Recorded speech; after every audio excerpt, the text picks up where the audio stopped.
दौड़ की फरमाइश की थी जनाब ताए फराम मलियार तहसील पिंड दादन खान जिला जेलम दौड़ा काबले गौर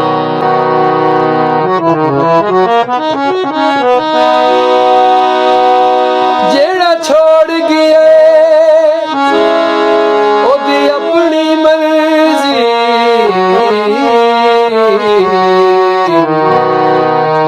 कदे दिल बेताब नहीं कीता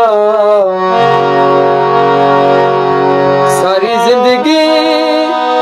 अपनी कोशिश रही है ओए कदे तलक खराब नहीं कीता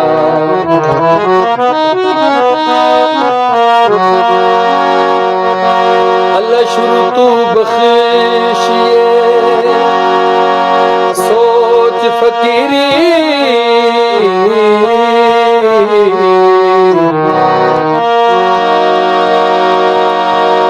कदे फखर जनाब नहीं कीता जिथे मुखलिस बह के खादा है ओए उथे यार हिसाब नहीं